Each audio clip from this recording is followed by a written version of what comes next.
Bonjour, dans ce tuto, je vais, comme je l'ai fait dans mon dernier sur le tote bag, vous expliquer la base technique pour réaliser un cabas et sur cette même base, les différentes formes qui sont possibles. Le nom cabas désigne un grand sac souple, souvent en toile, qui se porte au bras ou à la main, donc avec des anses courtes. À l'origine, ce sac servait à ramasser les figues et à transporter les fruits et les légumes au marché.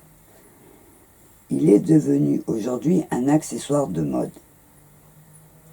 Facile à vivre, il peut vous suivre partout, en ville pour le shopping comme au travail, pour le sport ou à la plage. Petit, moyen ou grand, simple en toile ou plus travaillé, il pourra s'accorder avec tous les styles. Sa forme est simple et donc facile et agréable à coudre. Il y a déjà sur ma chaîne un tuto « Petit cabas deviendra grand » où je vous explique la technique de base pour réaliser le classique cabas à fond rectangle. Dans ce nouveau tuto, je vais reprendre et approfondir le côté technique, calcul du patron et montage comme je l'ai fait pour le tote bag. Et parce que je vais avoir beaucoup de choses à vous expliquer, ce tuto se présentera en 3 parties. Dans la première partie, je reviendrai sur la technique de base du cabas à fond rectangle et celui à fond carré et des anses. Dans la deuxième partie, je vous proposerai de suivre pas à pas la réalisation d'un cabas à fond rectangle avec un tissu imprimé pour amener une variation et d'un cabas avec plusieurs tissus, une autre variante. Enfin, dans la troisième partie, je vous montrerai, comme je l'ai fait pour le tote bag aussi, des exemples de création en vous les expliquant en détail pour vous montrer quelques possibilités parmi tant d'autres qui s'offriront à vous. Le but étant de vous expliquer toutes les bases techniques pour vous donner la possibilité de faire vos propres créations selon vos inspirations. J'ai choisi quelques exemples, mais encore une fois, je vous laisserai imaginer le nombre infini de possibilités, tant au niveau des techniques que des mélanges de matières. On va donc commencer cette première partie par le côté technique, en commençant par les patrons. Dans cette première partie, on va voir ensemble, étape par étape, la réalisation de la base d'un cabas simple. Pour bien vous expliquer tout ça, je vais travailler en petit. Il vous suffira d'augmenter les mesures, puisqu'une fois que vous aurez compris la technique, ça ne sera pas difficile. Et je vais travailler avec un vieux drap pour juste vous montrer comment on coupe, comment on pique, pour faire la forme de son cabas. Je vais commencer par la technique la plus simple à base de rectangle. À savoir que c'est une technique qui s'applique facilement sur des tissus unis ou après sur des tissus comme vous voulez faire par exemple du patchwork ou des mélanges de tissus, mais moins sur les tissus imprimés. Je vous expliquerai après pourquoi. Donc moi j'ai choisi de faire un cabas de 20 cm de long sur 10 cm de profondeur sur les côtés. Et en hauteur il fera 15 cm, donc j'ai coupé les 15 cm plus mes 5 de ma profondeur, parce qu'en fait la profondeur va être au fond du sac et sur les côtés. Mon rectangle fait donc 30 cm pour avoir un cabas de 20 sur 10 de large et 25 de hauteur pour avoir 15 cm de hauteur plus ma profondeur. Donc je vais simplement couper avec une marge de couture et je vais laisser le haut, vous voyez la marge en haut, je la laisse un peu plus grande puisque j'aurai un revers avec un ourlet un petit peu grand en haut. Donc là, je vais juste coudre tout autour, donc mes deux côtés et mon fond.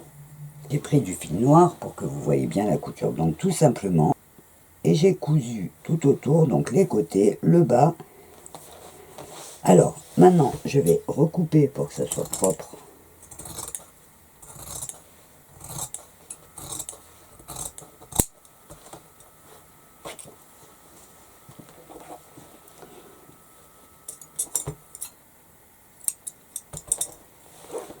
Voilà, donc j'ai ma poche. Donc maintenant, ce que je vais faire, c'est que je vais faire la profondeur. C'est comme je vous disais tout à l'heure, mon sac fera que 20 cm de large. Et pour l'instant, j'ai mes 5 cm de chaque côté qui vont faire la profondeur de mon sac. À savoir que j'ai 5 cm devant et 5 cm derrière, donc ce qui me fera les 10 de profondeur. Donc je vais faire la profondeur de mon sac. Alors ça, je l'ai montré dans plusieurs tutos. Donc en fait, il s'agit de faire venir la couture. Alors ce que je fais, c'est que je vais commencer par repasser ma couture ouverte. Alors si vous avez une Jeannette, c'est plus facile. Donc là, je vais ouvrir mes coutures en bas et sur le côté. Et ce que je vais faire, c'est que je vais faire venir la couture du côté sur la couture du fond, ce qui va me former une pointe. Voilà. Alors pour vérifier que je suis bien en face, je prends une épingle, je pique dans ma couture de côté et je dois ressortir dans ma piqûre. Voilà. Je dois ressortir dans la piqûre d'en dessous. Vous voyez? Donc j'ai piqué dessus et hop, je dois ressortir en dessous dans la piqûre en fait qui est le fond de mon sac. Donc là, j'aplatis. Donc je donne un petit coup de fer à repasser. Et c'est là que je vais faire ma profondeur. Donc je vais prendre mon centimètre. Je vais placer à 5 cm, ce qui va me faire mes 10 cm de profondeur. Donc je trace sur la pointe, vous voyez. Donc je mets une aiguille pour pas que ça bouge. Voilà. Donc j'ai tracé tout le long mes 10 cm et je vais faire pareil de l'autre côté.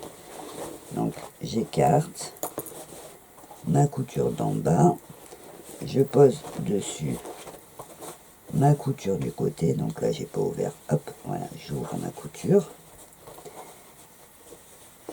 et je repasse. Alors c'est une explication que j'avais déjà donnée dans mon tuto Petit cabas deviendra grand. Donc là je le reprends parce que le tuto va être beaucoup plus général sur le cabas. Donc pareil, je prends mes 10 cm. Donc il faut bien qu'au milieu je sois à 5 pour être bien pareil. Sinon ça veut dire que mon cabas va être tordu. Et je trace mes 10 cm. Donc là je vais piquer à la machine sur la ligne de ce côté et de ce côté. Et vous allez voir que ça va donner la profondeur du sac. Donc j'ai piqué, vous voyez, comme je vous ai montré tout à l'heure, j'ai découpé mes pointes, vous voyez, j'ai enlevé mes pointes, et là donc, j'ai mon petit sac qui se forme, vous voyez, donc j'ai la longueur, et sur le côté, j'ai mes 10 cm de profondeur. Donc quand je le mets sur l'endroit,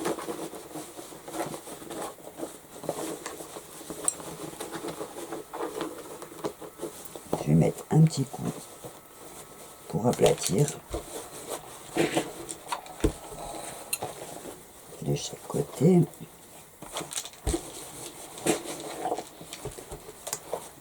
Et donc voilà le corps de mon sac qui se forme. Donc là il me suffira de faire l'ourlet tout autour. Là je vous montre vraiment le principe de montage du patron et du montage. Donc voilà, là. Vous voyez, une fois plié, pour faire l'ourlet, pour être sûr d'être à la bonne hauteur de chaque côté. En fait je plie, alors je plie le fond de mon sac, vous voyez, comme ça. Je vais le repasser, comme ça, ça va me donner.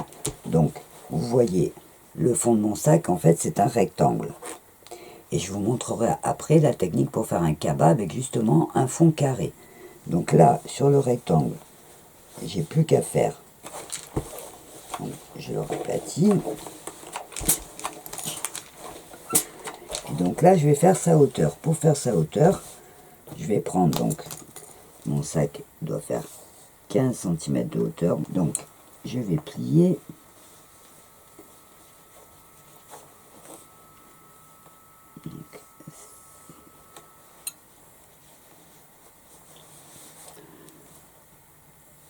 Donc je plie à 15 cm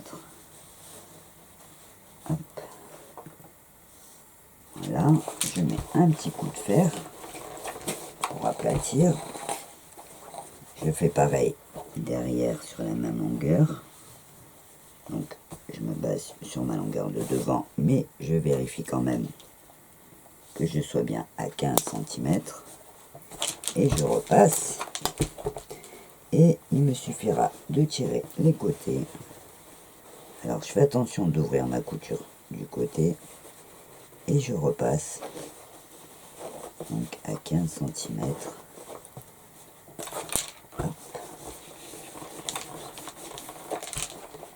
Et pareil de l'autre côté, j'ouvre ma couture.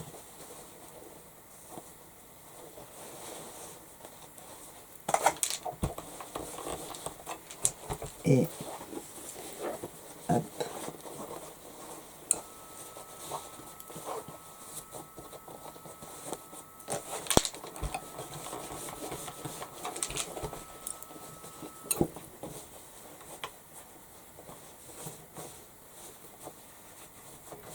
Je vérifie la hauteur, donc je la lâche à 15 et à 15 aussi.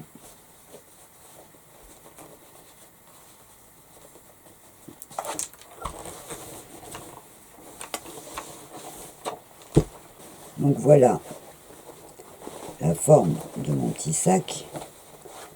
Donc le corps du sac avec une base rectangle, vous voyez, la base c'est d'un bout à l'autre, elle est rectangle, et donc j'ai ma profondeur de 10 qui est ici.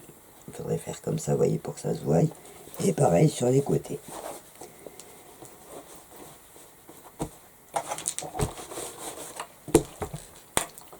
Donc là c'est vraiment le cabas simple à partir des deux rectangles, donc il va nous suffire de faire les petites poignées. Alors je vais vous montrer aussi comment on fait les petites anses. Alors je prends mon petit bout de coton, je vais remettre mon tapis noir pour que vous voyez bien.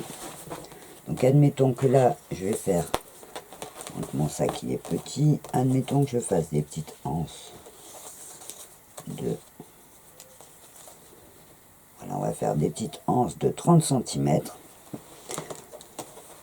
Alors je vais prendre mon tissu blanc et je vais tracer donc sur 30 cm. Alors là je trace exprès en noir pour que vous voyez bien. Évidemment sur un tissu, ça va prendre quelque chose qui ne se voit pas pour pas marquer le tissu. Donc là on va dire 30 cm. Et pareil que dans mon tote bag, si vous l'avez vu, pour les anses, je vais couper 12 cm de large. Je vais vous expliquer pourquoi. Donc, hop.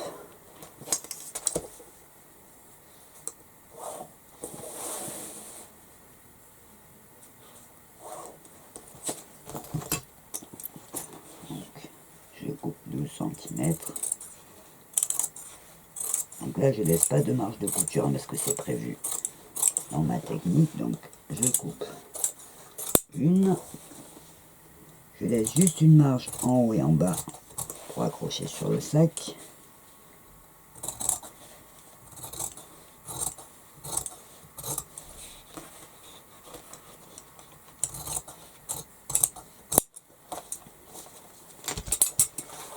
Et j'en coupe une deuxième, parce qu'il me faudra deux anses de la même taille.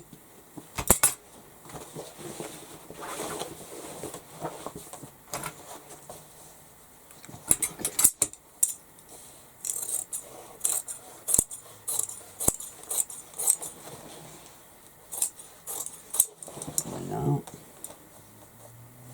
Donc je coupe droit. Voilà, là je fais un petit peu vite parce que c'est juste pour vous montrer la technique de base. Je ferai après un vrai avec un beau tissu, j'irai plus doucement. Donc là, c'est pour vous expliquer la technique donc de la anse. Alors pour les anses, en fait je prends un tissu qui est plus large, je vais le plier en deux. Et normalement la technique ça serait, de rabattre, donc de chaque côté.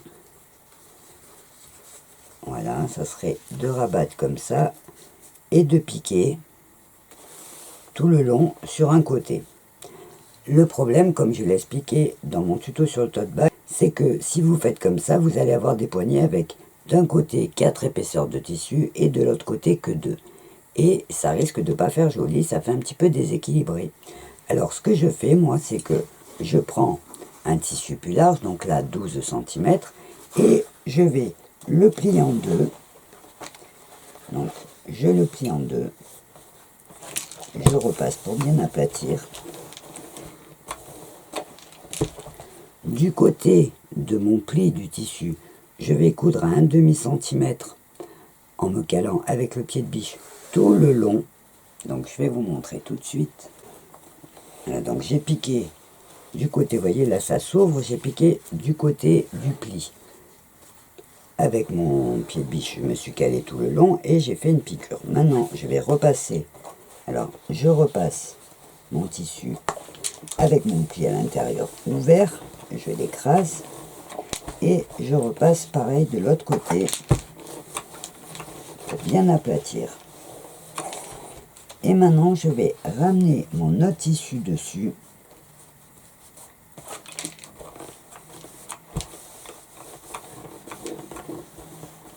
J'aplatis bien. Donc vous voyez là, en faisant ça, ça me fait un faux pli. Et du coup, ça me fait mes 4 épaisseurs. De ce côté, je vais faire un rentré en haut, un rentré en bas. Et du coup, vous voyez de face, j'aurai bien 4 épaisseurs de ce côté et 4 de l'autre. Donc je repasse en faisant mon pli de l'autre côté.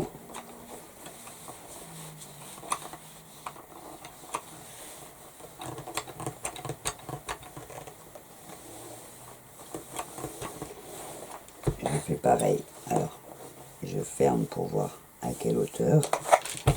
Hop, j'aplatis. Et du coup, là, j'ai la marque pour plier.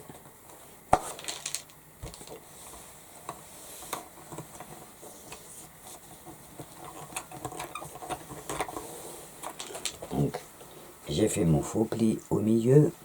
J'ai fait mes 2 plis sur les côtés. Et là, je vais coudre donc ensemble sur le côté pour fermer vraiment. Et là, je vais faire une fausse piqûre de décoration, en fait, pour avoir l'impression qu'on a fait les plis des 2 côtés.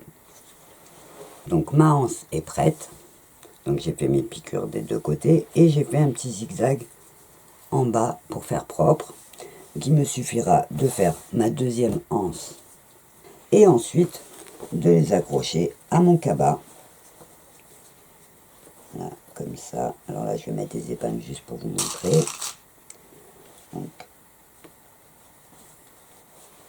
voilà, ça sera à coudre comme ça sur mon cabas.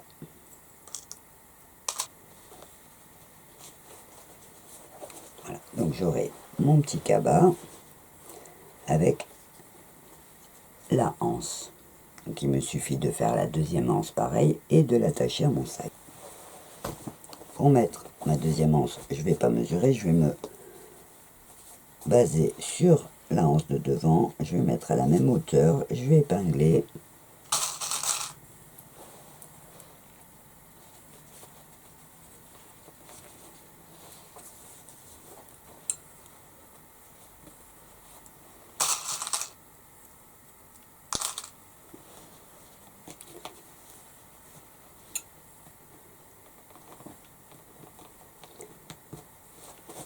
Voilà donc mon petit cabas avec sa profondeur de 10 cm, vous voyez, là devant il y a la profondeur du sac.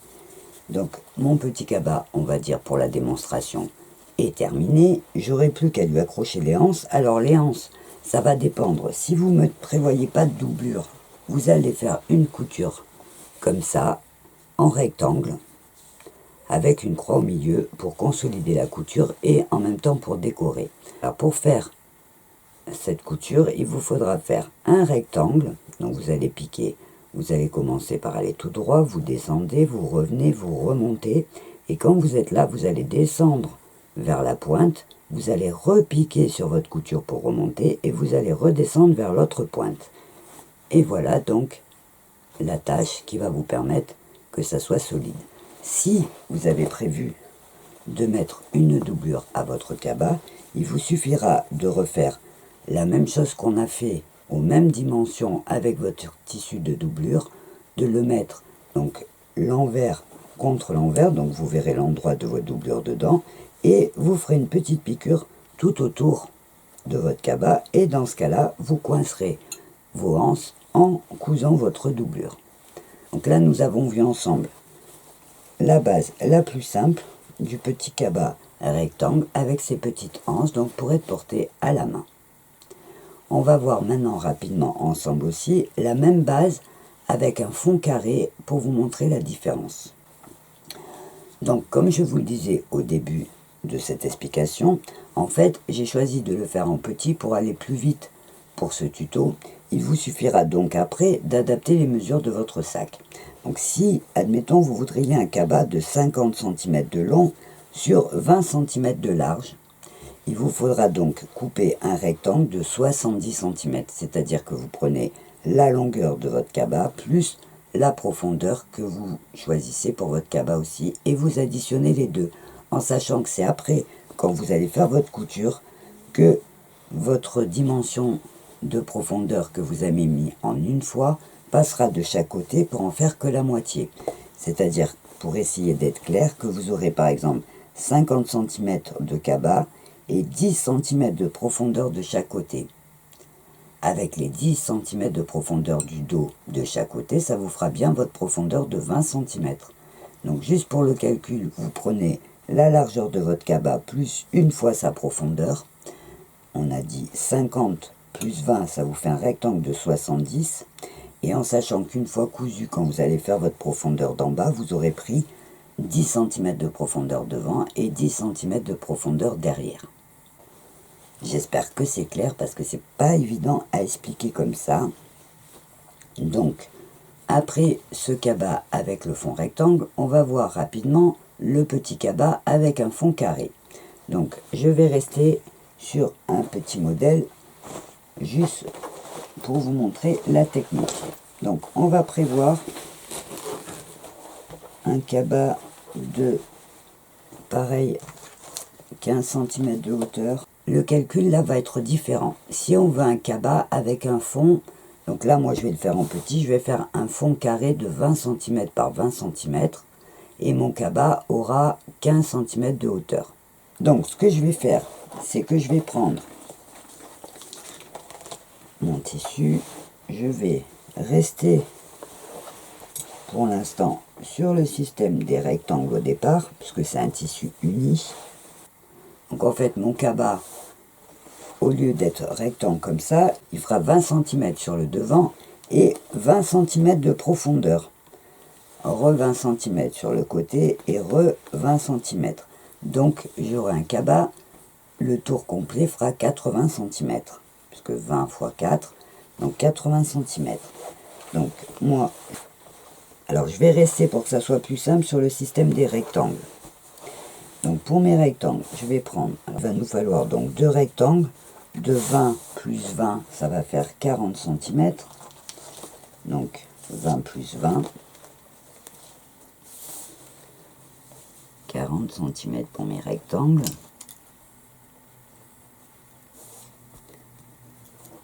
On va faire 40 de long.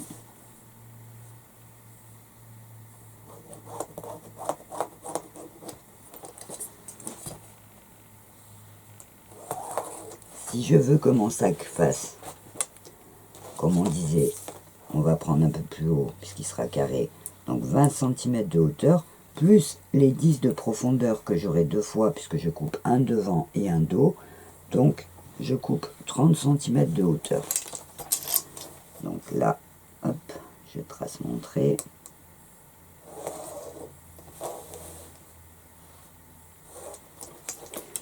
Je vais couper donc en bas avec ma marge de couture.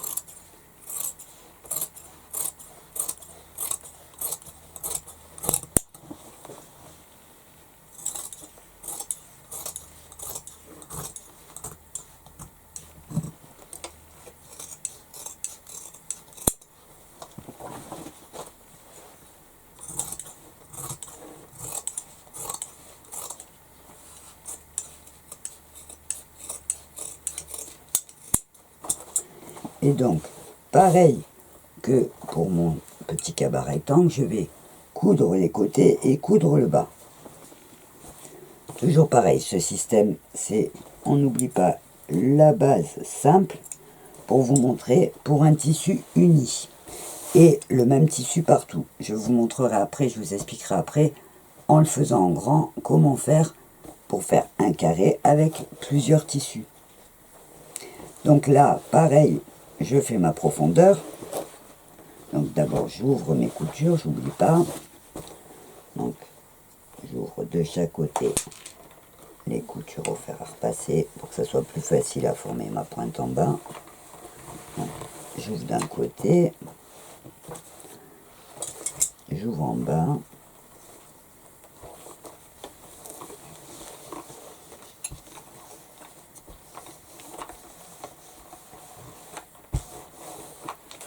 Voilà. Et pareil de l'autre côté.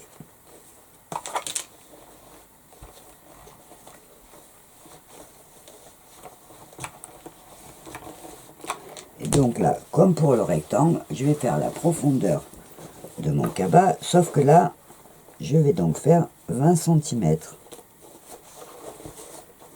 Donc j'aplatis, je mets une couture sur l'autre. Voilà. Donc là, on peut vérifier en voyant sa couture d'ici qui soit bien sur la couture d'en bas. Et on repasse pour aplatir.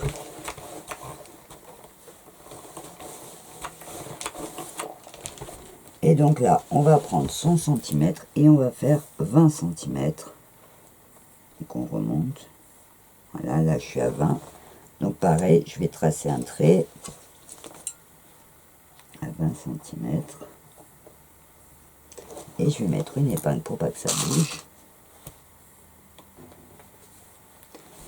Je vais faire pareil de l'autre côté, donc j'ouvre ma pointe.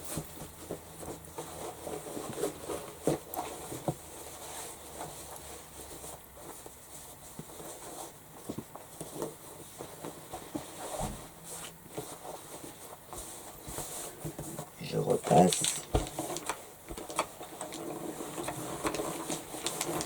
Voilà. Et je trace mes 20 cm. Donc 20, je descends, je fais attention d'être bien au milieu. Et donc, hop, je trace. Je mets mon épingle pour pas que ça bouge. Donc comme tout à l'heure, je vais piquer le long de mon trait. J'ai donc piqué mes pointes de chaque côté sur les 20 cm. Donc là, je coupe. En laissant une petite marge bien sûr. Et pareil de l'autre côté.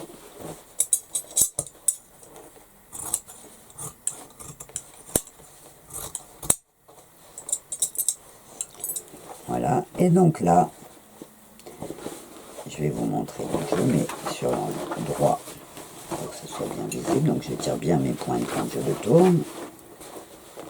Hop, hop. Et voilà, donc, vous allez voir par en dessous, voyez, le fond de mon sac est bien carré, donc 20 cm par 20 cm. J'ai fait ma hauteur de 20 aussi, et il me suffira donc de mettre des anses que je vais prendre sur mon petit sac d'avant. Donc pour les anses, on fait toujours pareil le système. Et donc là, je vais épingler, alors en sachant qu'il faut prendre évidemment les mesures pour qu'elles soient bien mises, bien au milieu. Et on va mettre nos petites anses, juste pour vous montrer la forme du petit sac.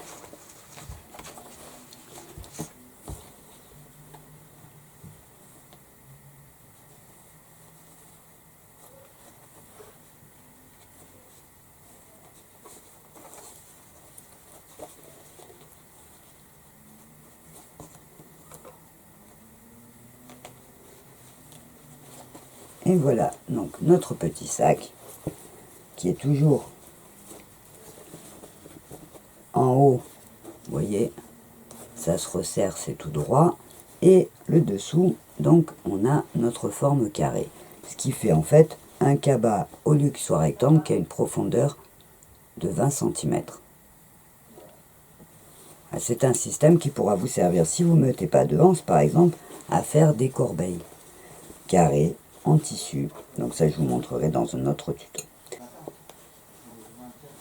On a vu donc le cabas avec la forme rectangle et on a vu le cabas avec la forme carrée. En sachant que ces deux exemples, comme je vous l'ai dit, sont juste pour vous montrer le principe simple, la forme, le patron qu'il faut faire pour réaliser ça, pour des tissus tout unis ou des tissus, bon après vous pouvez prendre des tissus à motifs, mais c'est pour des sacs très très simples. Voilà, donc on va voir ensemble dans la deuxième partie la réalisation d'un cabas à partir d'un tissu imprimé. Comme ça, je vais vous donner des petits conseils.